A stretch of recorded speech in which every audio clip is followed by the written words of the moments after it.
Bonjour à tous. Voilà les vidéos sur la correction du travail de techno dernier qui portait sur les calculs professionnels. Je vais essayer de vous faire comprendre comment on peut y arriver en prenant un des thèmes sur les 4 distribués. Donc sur les documents distribués, il y en avait un sur la Tatin, il y avait un autre calcul à faire sur l'éclair, un troisième calcul sur le fraisier et un quatrième calcul sur un entremets.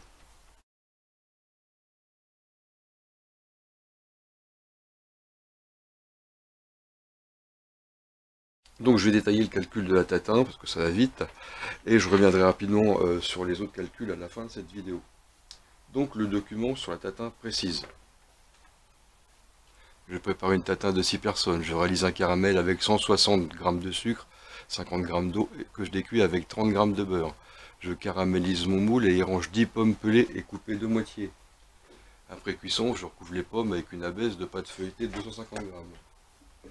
Donc ici, on va avoir le caramel, 160 de sucre, l'eau, on ne la compte pas, les 30 g de beurre qui sont là.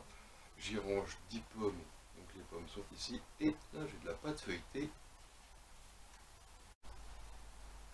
Pour calculer donc tous les ingrédients qu'il va me falloir, il va falloir que je m'organise et que je fasse un tableau lisible et bien préparé pour aligner tous les chiffres sans me tromper. Donc, pour la facilité de la chose, j'ai agrandi le document et j'ai enlevé tout ce qui ne nous servait pas pour la visibilité, une meilleure visibilité de cette vidéo. Donc ce qu'il faut commencer par faire, c'est ce que j'ai fait donc ici, sur la dernière page, c'est, j'ai marqué par exemple, j'ai fait le trait pour les dizaines, pour les chiffres, pour les dizaines. Ce trait, c'est avec le trait de la virgule, et il va m'aider à ranger mes chiffres convenablement, de façon à ce que je ne fasse pas d'erreur dans le calcul, ce qui est une des principales causes d'erreur finale, en fin de compte.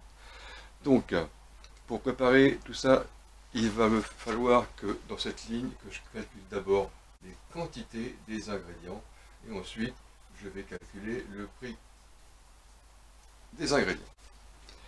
Il me faut un caramel avec 160 g de sucre. Je regarde dans ma recette si j'ai pas d'autres sucres ailleurs. Non, j'en ai que là. Donc il me faut 160 g de sucre. Donc je vais marquer dans ma colonne sucre 160 g ou 0,16 kg. Jusqu'à là, rien de compliqué. Ensuite, je décuis avec 30 g de beurre doux, bien sûr. Donc 30 g, je vais écrire 0 kg, 0,3. Je pourrais très bien rajouter le 0 de 30 g derrière, mais il ne me sert à rien dans les calculs. Donc on peut enlever tous les zéros qui sont derrière les virgules. Ensuite, j'y range 10 pommes pelées et coupées en moitié. Donc, une pomme fait 200 g. Il me faut 10 pommes, 10 fois 200 g, 2000 g. Donc, je recommence. Une pomme égale 200 g. Si je multiplie tout ça par 10, vu qu'il me faut 10 pommes, je multiplie le tout par 10. Donc là, maintenant, ça me fait 10 pommes égale, ça aussi multiplié par 10, ça me fait 2000 g, soit 2 kg. Donc je vais inscrire ma quantité de pommes ici, 2 kg. Et je ne mets pas la virgule parce que c'est 2 kg. Ensuite, il va me falloir 250 g de pâte feuilletée. Et là, venait un petit peu la complication de la chose, parce qu'il faut faire le calcul de la pâte feuilletée. Donc, calculer la quantité, le poids qu'on va avoir en faisant une recette, le poids d'une recette, et ensuite diviser selon la quantité, le grammage qu'on a besoin. La recette du feuilletage, on va sortir son carnet, on va sortir ses documents, et on va noter la recette du feuilletage, donc qui est de 1 kg ou 1000 grammes, on va commencer à bien aligner les chiffres encore, de farine, attendez, 0, non pas 750, 575 grammes d'eau, 25 grammes de sel et 800 grammes de beurre. De matière grasse. Donc là on a la recette du feuilletage, on fait le calcul de tout ça, 5 et 5, 10, je retiens 1, 7, 8, 9, 10, je retiens 1, 8, 9 de ma retenue et 5, 14, 14, oui c'est bien ça, 14, je retiens 1, 1 et 1, 2. Ce qui fait que, voilà, pour faire la recette du feuilletage, va donner ce poids-là. Donc maintenant, pour connaître le prix de 250 grammes, il va falloir d'abord que je connaisse le prix d'un kilo, le prix de toute cette recette. Donc 1 kg de farine, ça coûte 98 centimes, 0,98. Alors je vais bien faire attention à bien aligner mes chiffres, sinon vous pouvez très bien prendre un papier quadrillé, n'importe quelle feuille quadrillée, et faire votre calcul en suivant bien les chiffres. L'eau, ça ne me coûte rien, je marque rien. Le sel, on avait dit que le sel, on ne le comptait pas parce que ça va être 0,003. 3 centimes, c'est pas très important dans la recette, surtout à ce niveau-là. Donc on avait dit qu'on ne comptait pas. Les 800 grammes de matière grasse, eh ben on sait que 1 kg de matière grasse coûte, 1 kg de matière grasse de tourrage coûte 8,75 €. Comme on connaît le prix de 800 grammes, on va multiplier le prix d'un kilo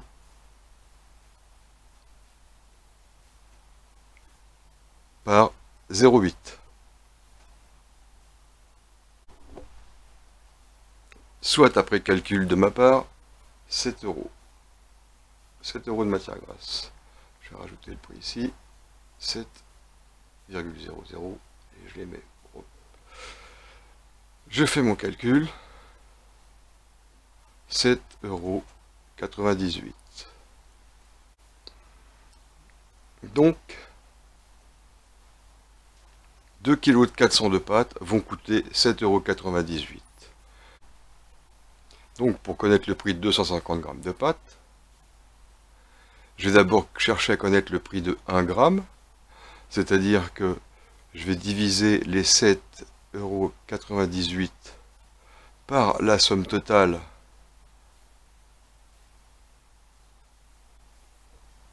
par le poids total pour obtenir 1 gramme. Et ce gramme, une fois que je vais l'obtenir, je vais le multiplier par la quantité de feuilletage que j'ai besoin, 250. 0,250. 7,98 divisé par 2,4 multiplié par 0,25 et je vais avoir le prix de mes 250 grammes de feuilletage. Je vais faire le calcul et j'obtiens 0,83 125. Alors, ici, ça me donne beaucoup trop de centimes, il va falloir que je fasse quelque chose. On va arrondir. Et souvenez-vous qu'on arrondit toujours au-dessus. On est toujours un petit peu plus, toujours un peu plus. Ceux qui arrondissent en enlevant les derniers chiffres commettent une erreur terrible. Imaginons que le gâteau il coûte ce prix-là et qu'on puisse vraiment payer ce prix-là. Si les gens ils viennent, ils vous donnent que ça, il va en manquer un petit peu quand même. Et donc voilà, on arrondit toujours au-dessus, donc de 0,83 et des bananes, on va passer à 0,84. Toujours au-dessus. Donc, ce prix-là, je vais le rajouter, et je vais rajouter une ligne ici, lorsque je vais faire mon calcul. Donc ça c'est le feuilletage.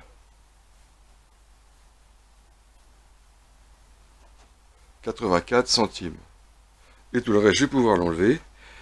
Et je vais faire mon calcul de mes matières premières. Donc, pour mes matières premières, j'ai le beurre doux à 8,15 €. Il m'en faut 30 grammes. Donc je vais multiplier 8,15 € fois 0,03 et j'obtiens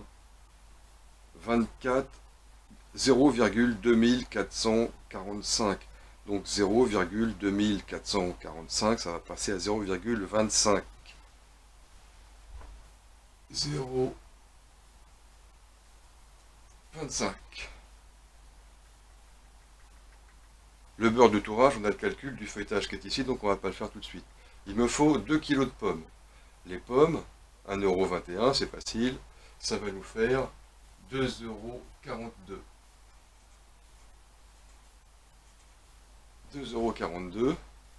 Le sucre, 160 grammes à raison de 80 centimes. On va multiplier 0,80 centimes multiplié par 0,16 la quantité demandée, et on obtient 0,128 qui vont devenir 0,13. 0,128, on voit la caméra, 0,128 qui vont devenir 0,13. Toujours au-dessus. Donc là, ici, on pourra rajouter en dessous, je vais recréer une ligne, pas de feuilleté.